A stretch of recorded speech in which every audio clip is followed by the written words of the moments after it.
যিজন ব্যক্তি আছে ব্যক্তি বুলিয়ে কৈছো কাৰণ তেখেত বহু গুণ বিশিষ্ট এজন ব্যক্তি তেওঁ বহু প্ৰতিভাশালী তেওঁৰ বিভিন্ন দিশত প্ৰতিভা আছে আৰু মই বিশেষ আৰু বহলাই নকওঁ তেওঁ আন কোনো নহয় তেওঁ জুবিন গাৰ্গ শিল্পী জুবিন গাৰ্গ জুবিন নমস্কাৰ আজি ইউচি প্লাছৰ তৰফৰ পৰা জুবিনলৈ প্ৰথমে শুভেচ্ছা জনাইছো আৰু দুটি এটি কথা কম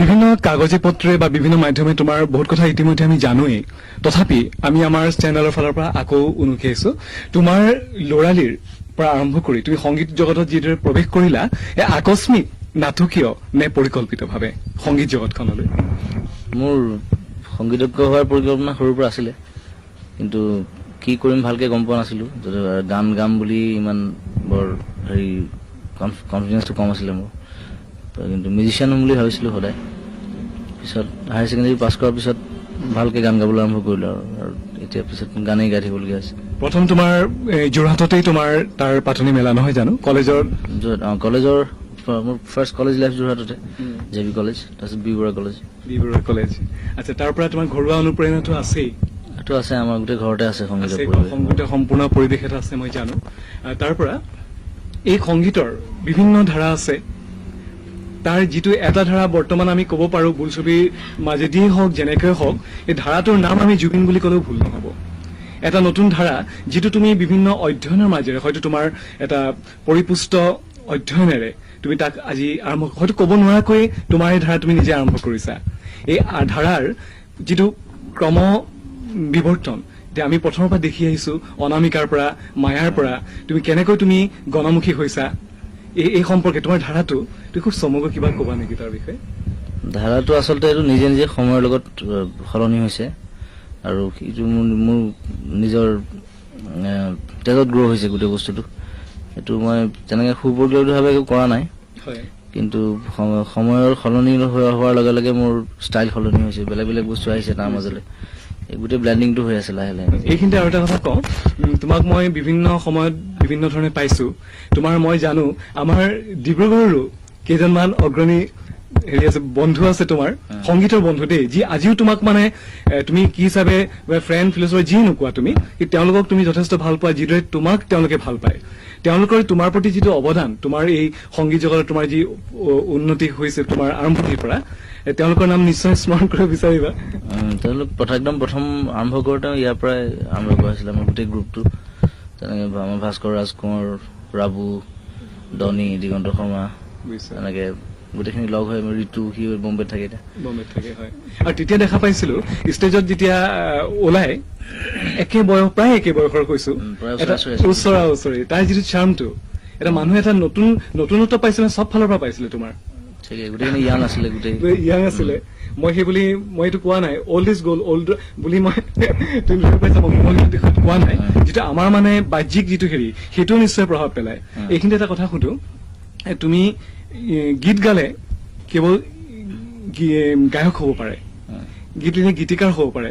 কিন্তু শিল্পী যে গীত যেতিয়া সংগীতলৈ উন্নীত হয় এই শিল্পী হ'ব হলে জ্যোতিপ্ৰসাদে কৈছিলে প্ৰত্যেক মানুহৰ মাজতে শিল্পী সত্তা লুকাই আছে তাক কেৱল মানে প্ৰকাশৰ হেৰি বা তাত যিটো মানে যিটো মানে হেৰি গঠন এটা যিটো মানে ব্যক্তি বুলি তোমাক মই আৰম্ভণিতে চিনাকি কৰিছো ব্যক্তিত্ব এই ব্যক্তিত্বৰো কিছু প্ৰভাৱ নাই জানো এজন শিল্পী সমাজৰ এজন শিল্পী হ'বলৈ প্ৰভাৱ থাকে সেইটো হয় আৰু সমাজক বাদ দি কেতিয়াও শিল্পী জীয়াই থাকিব নোৱাৰে হয় সমাজে যি দায়বদ্ধতা সমাজৰ লগত তেওঁৰ ৰিলেশ্যন থাকিব লাগিব আৰু তেওঁ মানুহৰ মাজত মানুহৰ লগত যিমান ৰিলেশ্যন কৰিব যিমান ইণ্টাৰেক্ট হ'ব মানুহৰ লগত সিমানে তেওঁৰ নিজৰো উন্নতি হয় বুলি ভাবো মই নিজৰ শিল্পী তুমি আকাশবাণীৰ কিছুমানতে আকাশবাণীৰ ইণ্টাৰভিউটো কৈছিলা যে ৰিমিক্সৰ কথা কওঁতে যিটো আমাৰ ইয়ালৈ ভাৰতলৈ বহুত দেৰিকৈ আহিছে কিন্তু আৰু 5 বছৰ পিছত ৰিমিক্স নাথাকিব পাৰে তেনেকুৱা সম্ভাৱনা আছে সেইটো আছে এইটো ইউৰোপত এতিয়া ৰিমিক্স সলনি হৈ গ'ল ষ্টাইল এতিয়া মানুহৰ ৰুচিবোধো বহুত চেঞ্জ হয় প্ৰায় নহয় 5-6 বছৰ আগতে ৰিমিক্স আছিলে ইউৰোপত ট্ৰান্স মিউজিক আহিলে এতিয়া বুধাবাৰ বুলি এটা চলি আছে ষ্টাইল বেলেগ বেলেগ লাউঞ্জ মিউজিক আহিছে এতিয়া বেলেগ বেলেগ আৰু অসমৰ গানখিনি তুমি যেনেকে এতিয়া ফুলক ৰ'দৰি ফুল তুমি কৰিলা বৈকুণ্ঠ গগৈ আৰু তোমাৰ পৰিকল্পনা আছে মই জানো আছে হয় সেইখিনি সজাওঁতে এতিয়া তুমি মই জানো তুমি ফুলক খুব সুস্থভাৱে সজাইছা, কিন্তু ৰাইজে গ্ৰহণ কৰিছে। কিন্তু এনেকুৱা অল ইণ্ডিয়া লেভেলত কৈছো দেই, তুমি যিহেতু অল ইণ্ডিয়া লেভেলত কাম কৰিছা, এই ৰিমেক কৰোতে পিকচাৰেশ্যনতে হওক বা তোমাৰ মিউজিকতে হওক অলপ অসংগতি কেতিয়াবা দেখা যায় নাযায় বাৰু? কেতিয়াবা যায়, কিছুমানে বৰ মন দি নকৰে কামটোত, তেতিয়া সেইবিলাক ধৰা পৰে সেইবিলাক বস্তু। হয়, তাৰ পুৰণি ভাল ভাল গানখিনি ভালকে কৰিব লাগে আচলতে, মই ভাবো। বুজিছো। তাত এনেই হুলস্থুল কৰি লাভ নাই আৰু। আৰু তুমি এটা ক্ৰম বিৱৰ্তন, মই যিটো কৈছো তোমাৰ সংগীতৰ, তুমি আগতেও কৈছা তোমাৰ সংগীত এটা গান, এটা ধাৰা, নহয় জানো? তাক তুমি সময়ে সময়ে বিভিন্ন ৰূপ দি গৈ আছা। আৰু সেইদৰে তুমি যেতিয়া অসমৰ পৰা ঢাপলি মেলিলা সুদূৰ মুম্বাইলৈ, আৰু মুম্বাইতো গৈ বহুতে কষ্ট কৰি বহুত প্ৰতিষ্ঠা লাভ নকৰে, আমি বিভিন্ন সময়ত দেখিছো। বহুত থাকে, বহুত। কি তুমি এই বয়সতে প্ৰথমতে আটাইৰে মৰম পাইছা, আমি জানো। আৰু তুমি সেই তোমাক যে আঁকোৱালি লৈছে, তোমাৰ কেনে অনুভৱ হৈছে? তুমি এতিয়া অল ইণ্ডিয়া লেভেলত কাম কৰি কেনে পাইছা? ভাল লাগিছে তাত। কেইবাখন হিন্দী চিনেমাটো তুমি চিনেমাটো কাম গান কৰিলো, গাইছা। এখন নিজে এখন সংগীত পৰিচালনা কৰিছো এখন চিনেমা, আৰু নিজৰ ষ্টুডিঅ' খুলিলো এতিয়া। তাতে যেতিয়া মন যায় তেতিয়া কাম কৰিব পাৰোঁ, এইটো সুবিধা এটা আছে। আৰু তাৰোপৰি হিন্দী চিনেমাখনো বনাবলৈ লৈছো ফেব্ৰুৱাৰী মানত। চ' ভালে লাগিছে এখন নিজৰ যথেষ্ট। পৰিচালনা মোৰ নিজৰ কৰি মই নিজৰ ষ্টৰি। অভিনয়, হয়। আচ্ছা, অভিনয়ৰ কথা কওঁতে মই মুম্বাইৰ পৰা আকৌ ঘূৰি আহিছো অসমলৈ। অসমৰ একেবাৰে ডুমডুমা পাইছোগৈ দেই। অলপতে তুমি মন যায়খন কৰিলা। মন যায় মন যায়খন কৰিলা। তুমি প্ৰথমতে কৰিছিলা তুমি মোৰ মাথো মোৰ। ব্যৱসায়িক দিশটোৰ কথা মই নকওঁ, কিন্তু তোমাৰ অভিনয় মানুহে লৈছিলে। তাৰ পিছত তুমি কৰিলা এখন দীনবন্ধু। দীনবন্ধুৰ ইতিমধ্যে প্ৰশংসাসূচকেৰে পঢ়িছো। দীনবন্ধুত ভাল অভিনয় কৰিছা। এতিয়া তোমাৰ মন যায়খনৰ কথাও তেনেকে শুনিছো। তোমাৰ এই সংগীতৰ জগতৰ ইমান ব্যস্ততাৰ মাজত আকৌ অভিনয় জগতত তুমি আহিছা, তোমাৰ কেনে অনুভৱ হৈছে? অভিনয়টো মই ভাল পাইছিলো আছিলো সৰুৰ পৰা। সৰুতে নাটক চাটক কৰা অভ্যাস আছে স্কুলত, গতিকে এতিয়া সোমাই দিছো ভালকে সময় থাকোতে। আৰু যি চিনেমা কৰিব মন নাই, ভাল ষ্টৰি, ভাল মানুহৰ লগত ভাল চিনেমা কৰিব মন আছে। এইখন তুমি ভাল পাইছা? মন যায় এখন ভাল, ষ্টৰিটো ভাল, মানে মন যায় কৰি মন গৈছে কৰিবলৈ। কৰিব মন গৈছে। আৰু ডিৰেক্টৰজন মোৰ বন্ধু মণিৰাম সিং, যথেষ্ট টেলেণ্টেড ল'ৰা, নতুন কাম কৰিছে কিছুমান বস্তু। আৰু আমাৰ অসমৰ যিসকল প্ৰতিষ্ঠিত লব্ধ প্ৰতিষ্ঠিত তোমাতকৈ আগৰ যিসকল আছে, সেইসকল প্ৰতিষ্ঠিত শিল্পীৰ পৰা তুমি কেনে হেৰি পাইছা? আগৰ শিল্পীসকল যিসকলে অগ্ৰণীসকল, তেওঁলোকে সদায় মোক হেল্প কৰি আছে, সহায় কৰি আছে, অনুপ্ৰেৰণা যোগাই আছে ভাল ভাল কাম কৰিব। লগৰ চামৰ পৰাও নিশ্চয় হেৰি পাইছা? লগৰ পৰা সদায় পাওঁ। আৰু এটা কথা, তোমাৰ এইটো কম্পিটিটিভ বস্তুটো খুব ভাল, ঈৰ্ষা বস্তু মই কোৱা নাই, কিন্তু কোনোবাই ধৰা জুবিন গাৰ্গ হ'ব বিচাৰে, এনেকুৱাও আছে দেই। তোমাৰ এতিয়া শিৱসাগৰ এজন মই ল'ৰা লগ পাইছিলো, সম্পূৰ্ণ মানে তোমাৰ কণ্ঠ গাব চেষ্টা কৰে। আৰু এজন ল'ৰাক পাইছো অকল কণ্ঠই নহয়, তোমাৰ চুলি ষ্টাইলো তোমাৰ নিচিনা কৰে। আচ্ছা, এই যিটো অনুকৰণ, এই প্ৰিয়তা, তাৰ ওপৰত তুমি কি কোৱা? সেইটো আচলতে এইটো মোক ভাল পাই কৰে বাৰু, এইটো তথাপি তেওঁলোকৰ নিজস্বতা যিটো অনুকৰণটো বৰ বেছি ভাল বস্তু নহয়, তাৰ পৰা আঁতৰি অলপ নিজস্ব কিবা চেষ্টা কৰিলে ভাল হয় বুলি ভাবো মই। নিশ্চয়। আৰু তোমাৰ নতুন যে পৰিকল্পনা? নতুন এতিয়া এই চিনেমাখনৰ কামত লাগিম, স্ক্ৰিপ্টৰ কামত, আৰু নতুন পূজা এলবাম ৰিলিজ কৰিম, যন্ত্ৰ বুলি যিটো এলবাম কৰিছো, তাৰ এইকেইদিনতে ৰিলিজ হ'ব পূজাৰ মাজতে। মই জানো তুমি যথেষ্ট ভাগৰুৱা হৈ আছা, কেইবাদিন চিনেমাৰ চিডিউল আছিলে, তাৰ পৰা আজিও টাইট চিডিউল, তাৰ মাজতে তোমাক কাতি বিহুৰ দিনা লগ পাইছো। তথাপি মই এটা তোমাক আমনি দিওঁ বুলি ক'লে, তুমি যদি আমনি বুলি কোৱা তথাপিও উপায় নাই। তোমাক তুমি ৰেডিঅ'ত ইণ্টাৰভিউটো মই তোমাৰ পাইছিলো, তুমি বিভিন্ন ভাষাৰ গীত গাইছা। তোমাক খুব অলপকৈ তুমি সেই তামিলটো আৰু অকমান গোৱালপৰীয়াটো অকমান গাই শুনাবানে? তামিলটো তোমাৰ তামিল গান ভালকে মনত নাই, তথাপি সাধাৰণতে আমাৰ মুখস্থ মানে কণ্ঠস্থ হোৱা তামিলটো বিশেষকৈ মানে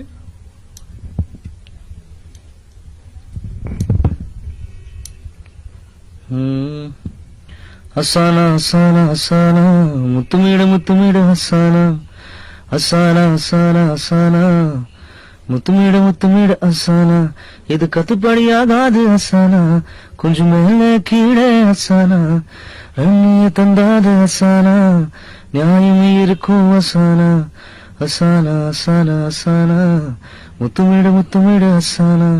নতুন গান গাব। বহুত ধন্যবাদ। তুমি মই অলপতে কৈছিলো গোৱালপৰীয়া তুমি যিটো তাত গাইছিলা, কোন গাবা? সেইটো মই ষ্টেজতো গাওঁ, এইটো শুনিছে চাগে মানে। তোমরা না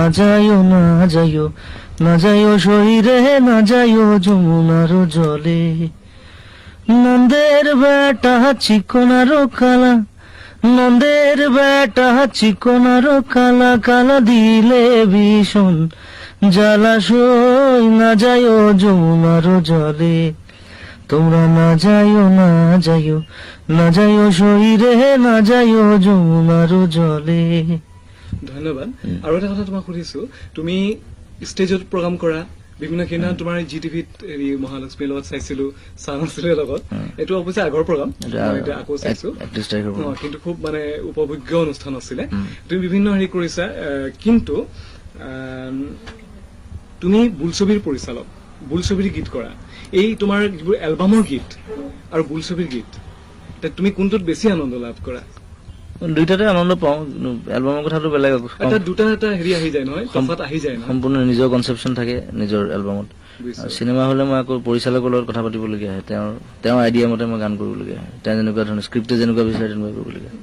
আৰু এটা কথা মই এই সংগীতৰ ক্ষেত্ৰত মই শেহতীয়াকৈ সুধিছো, তুমি বিভিন্ন গীতিকাৰ, কিবা গুণী গীতিকাৰ, দিগন্ত কলিতা, মানস ৰমীয়াৰ গান তুমি গাইছা, তোমাৰ নিজৰ গীতো শুনিছে মানুহে, কিন্তু সিহঁতৰ আনৰ যেতিয়া গীত গোৱা, তোমাৰ যিটো নিজস্ব যে ষ্টাইল আছে, তোমাৰ শৈলী আছে, এই তুমি এইটো কিমান দূৰ ৰক্ষা কৰে বুলি ভাবা?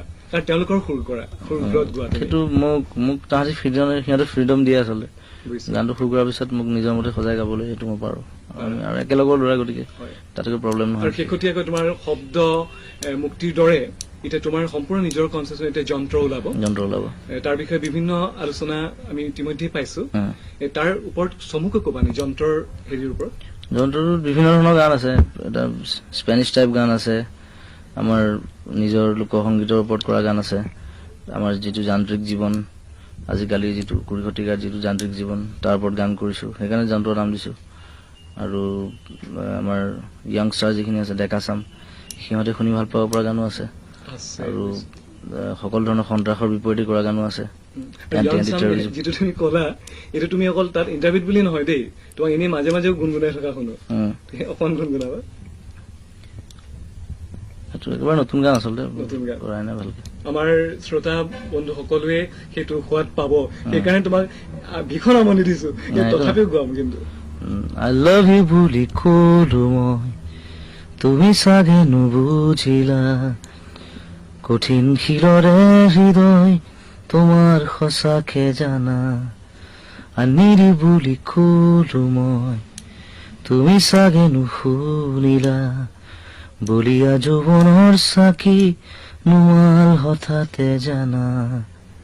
এতিয়া তোমাৰ এইটো এটা ট্ৰেণ্ড ধৰা ৰোমান্টিক গীতৰ হেৰি কথা, কিন্তু শেহতীয়াকৈ মই আহিছো ইয়ালৈ আজি ভাৰতীয় গণনাট্য সংঘ, য'ত মঘাই ওজা আছিলে, জ্যোতিপ্ৰসাদ আছিলে, ভূপেন দা আছে, সলিল চৌধুৰী আছে, তেনে ব্যক্তিয়ে যি অনুষ্ঠান সমৃদ্ধ কৰি ৰাখিছিলে, তেনে এটি অনুষ্ঠানৰ আজি তুমি আজিৰ ডেটত তুমি সদস্য হৈছা, আৰু তেওঁলোকে তোমাক আজি সম্বৰ্ধনা জনাইছে, কিয়নো তুমি বিভিন্ন কাৰণে যদিও গীত কৰা, তুমি কিন্তু মিউজিক ফৰ মিউজিক চেক্স নহয়, বৰ্তমান তুমি গণমুখী হৈছা গীতেৰে, কেওফালে গুজৰি কোৱা বা বিভিন্ন ফোক ক্লাছিক মিলাই তুমি এতিয়া সেই ধাৰালৈ তুমি গৈ আছা। তুমি গীতক সংগীতলৈ উন্নীত যে হৈছে, তুমি নকলে আমি ৰাইজে আটাই গম পাইছে, আজি গণনাট্যই তোমাক সম্বৰ্ধনা জনাইছে, আৰু সেই তাৰ ওপৰত বেছ কৰি তুমি উঠি অহা চাম, তোমাৰ সমনীয়াই হওক বা তোমাৰ পিছৰ চাম, আমাৰ অসমৰ সংগীতলৈ যিদৰে যি অৰিহণা যোগাব, তেওঁলোকৰ ওপৰত তুমি কি কোৱা?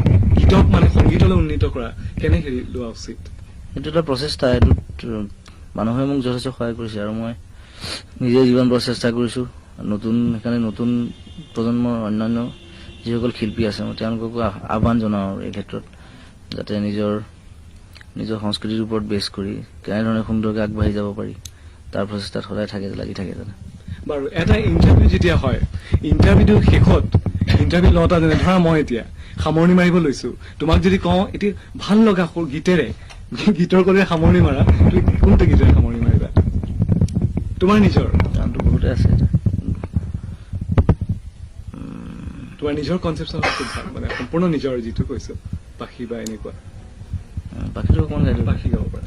পাখি পাখি এই মন, পাখি লগা মোৰ মন, পাখি মেলি যাউৰি উৰি, পাখি মেলি যাউৰি, জাকি মাৰি গৈ নাম এৰি অহা পদূলিত, বুটলিয়ান লৰালি উৰি, পাখি মেলি যাউৰি।